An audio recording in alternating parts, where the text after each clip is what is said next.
Game started. Here we go. Oh, Rifleman again. Let's see. Let's try e4. Got a Philidor last time I played e4. Let's see. Let's see what turns up this time. e4, d6. Okay.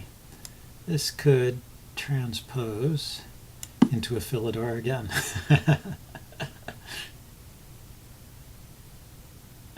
But of course he doesn't have to play he does not have to play e5 there. He can play knight f6. And this is a Pirc defense.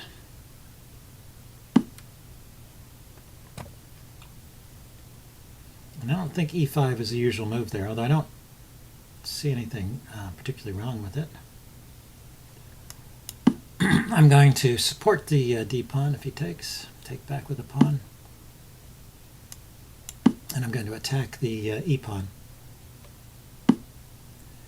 which is loose. Okay. But the pin prevents me from doing that. Let's castle first.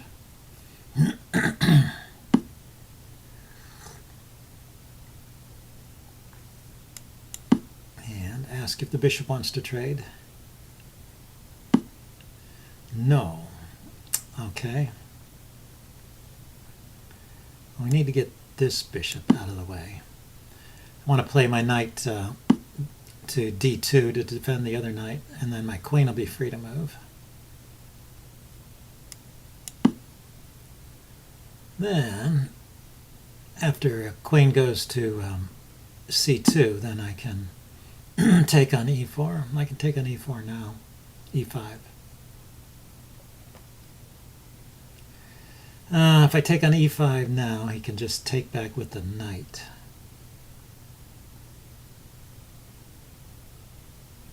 Take on c5. Take back with the knight or the pawn. Then if he takes the knight, I'll move my bishop. I think that's okay.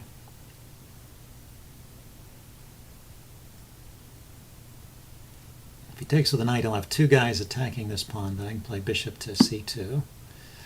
Holding on to it with this knight and that bishop.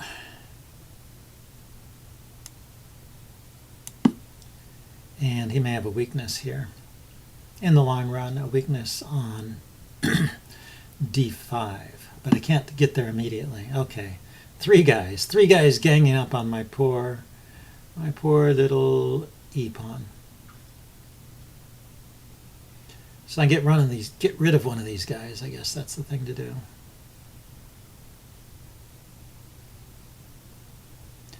You always have to wonder if it's better to sack the pawn in a case like this. So if I were to play queen e2, for example, knight takes, knight takes, knight takes, bishop takes, bishop takes.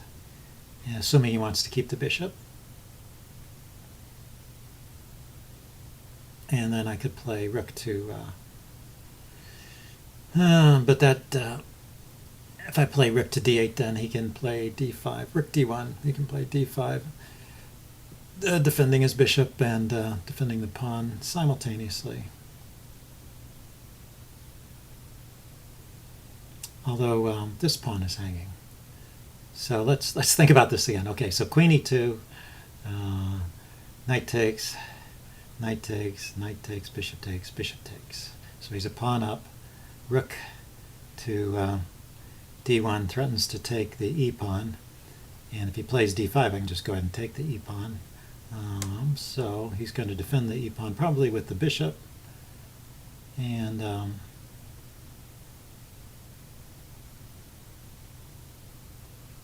well, let's try it. I might get some discovery against the bishop.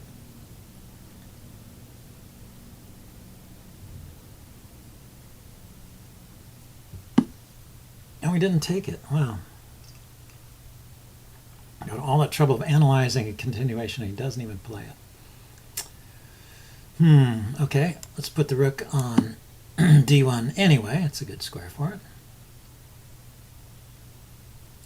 Let's see if he wants to take it now. There he goes.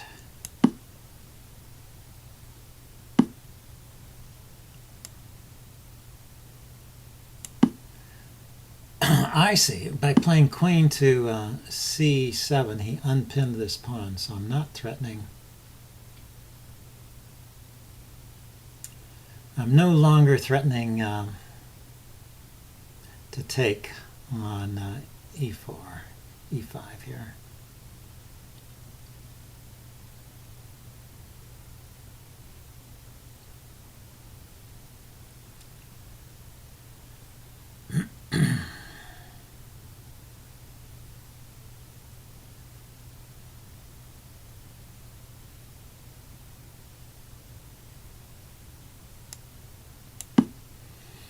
Okay, knight g5, just getting it out from under the glare of that bishop and threatening to take that bishop.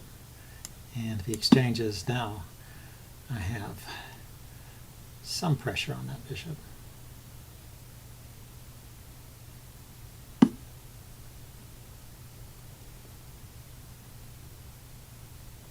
And now he can't, he actually can't defend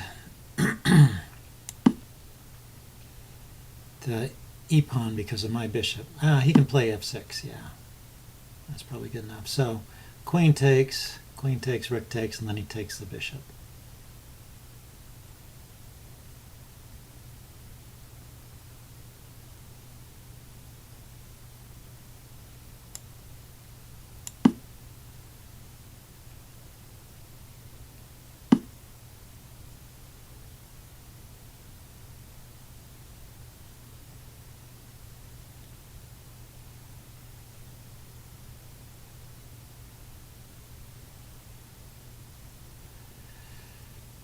Okay, so I have to worry about bishop to b5 there, skewering my queen and rook, but it's not a threat at the moment because it's not supported there.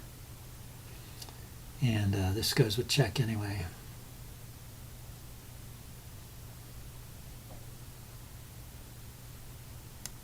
Let's see if I can open up the C file. He'll probably just push ahead.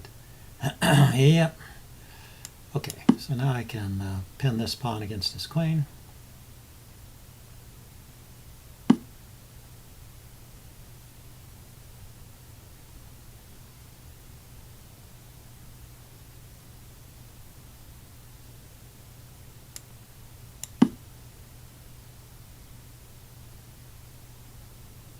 There's a discovered attack against his king there, but it's not good for much. Okay, rook takes pawn is met by rook takes, so let's double the pawns here. Can't advance the he cannot advance his e-pawn here because it's pinned.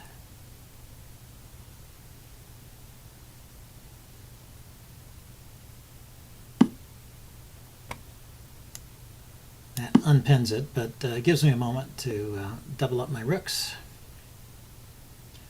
And so now if he plays e4,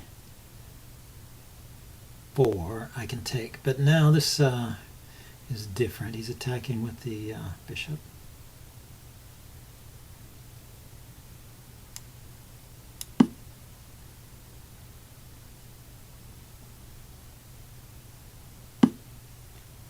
Server announcement. There. The king on a light square, and then well, get it off this diagonal, and then play f3, kicking that bishop. Where is it going?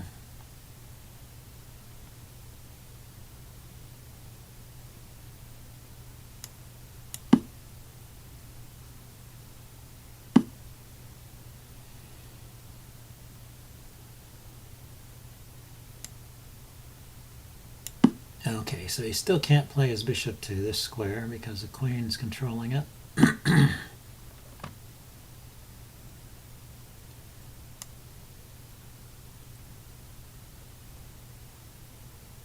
Is there a way to avoid taking there?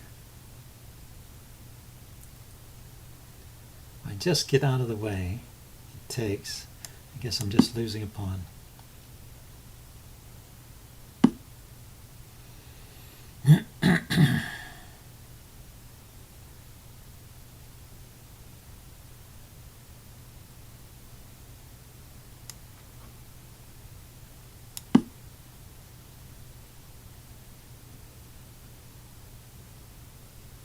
Anyway, my intent is to play b4 here. But I don't want my queen subject to a discovered attack, so let's move it somewhere. Well, let's see, where can I move it to?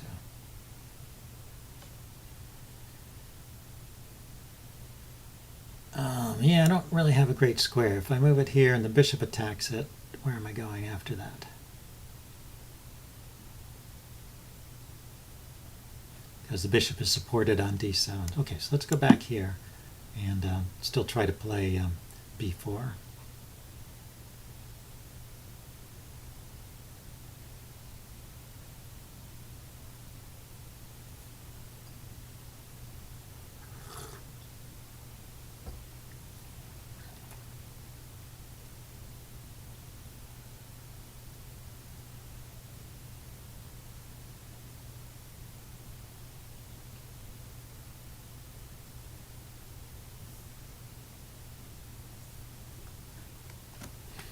Okay, he's pausing to think here. What do I want to get out of this position? I think it's mostly about survival.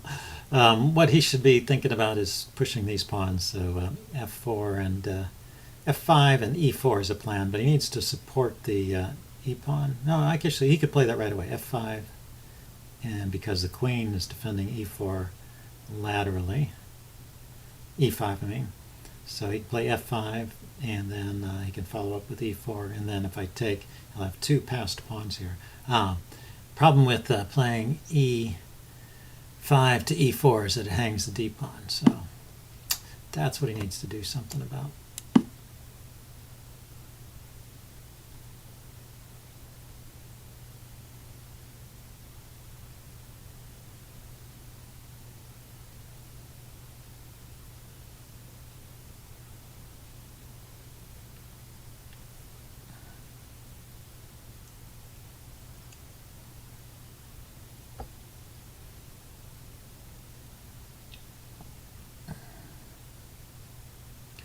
Let's see, can I think of playing rook to e1 and sacrificing a bishop here for two pawns, get my rook to e5, pinning the knight against the queen.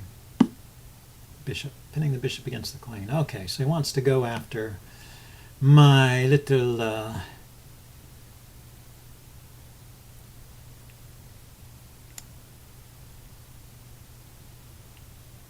can't go there. That's annoying.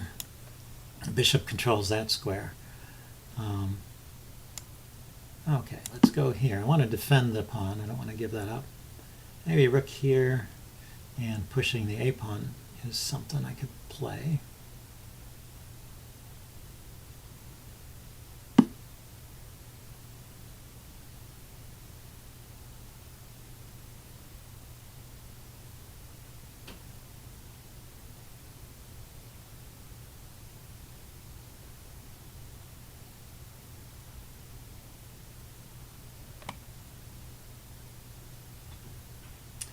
Let's see. Have to be a bit careful here. Rook here, takes. He's not yet threatening to skewer my king and my queen. But that is a possibility at some point here.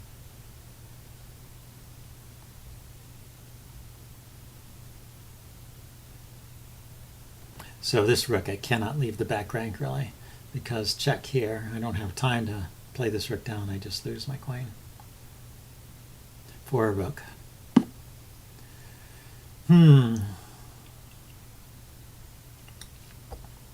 Okay, is he going to sacrifice on here? Let's say bishop takes f3, or rook takes f3, pawn takes, bishop takes. Would fork the king and the rook. Maybe not a good tactic, but I don't know. No reason to not respect that a bit.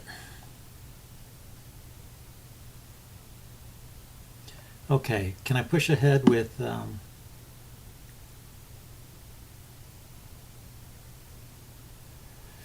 let's see. Okay, rook to c1. Rook takes, queen takes check. Queen takes, rook takes check. King up.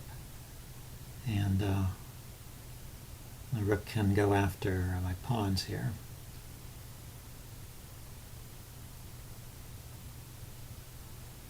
Time warning.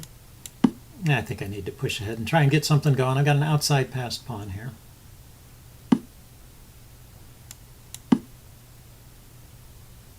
Check. Check. And it simplifies my decision making. So if he goes rook to a1, I'm planning to play b4.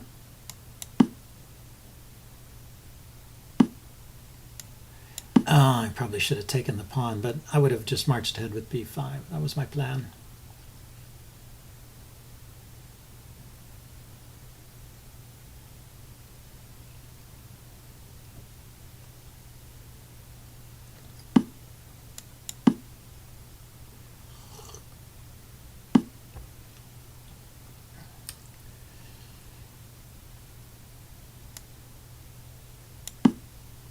Have to be a bit careful here.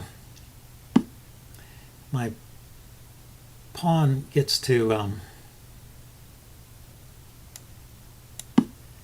b7 there. It's just stopped by his rook and bishop, and he can win it. But here,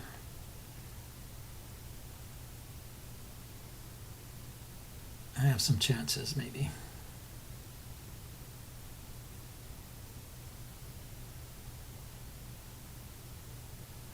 Check, check, rook takes, pawn takes.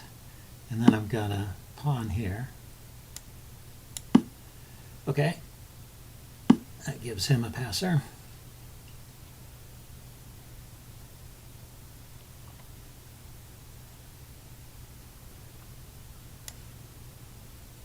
Check. Check.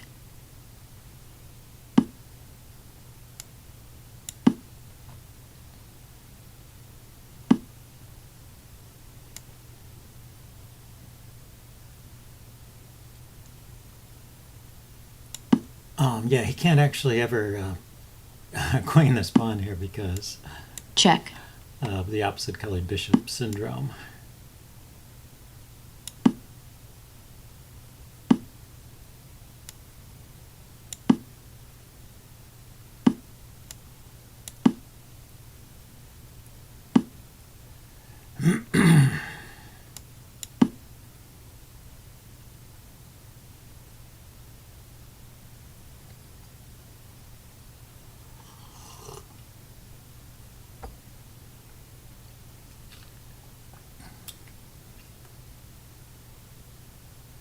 So this game should be a draw at this point.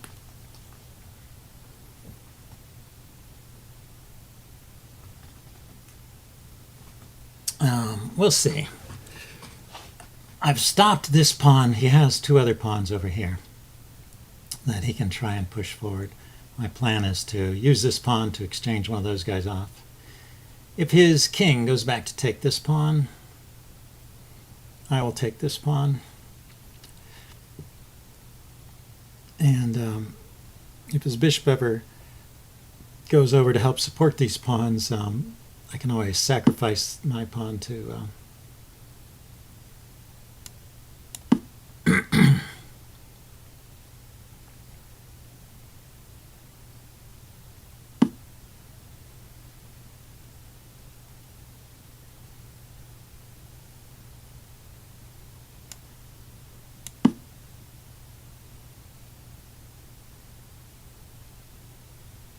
always sacrifice my pawn to draw his bishop away.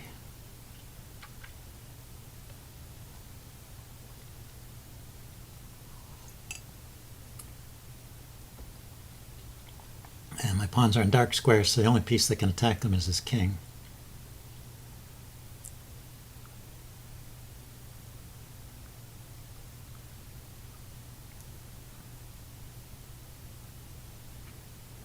So anyway, yeah, the strategy with the opposite colored bishops is you blockade, and there's separated pawns here. You blockade one pawn with your king and use the bishop to hold off the others. Or vice versa. Blockade one pawn with your bishop and use your king to hold off the others.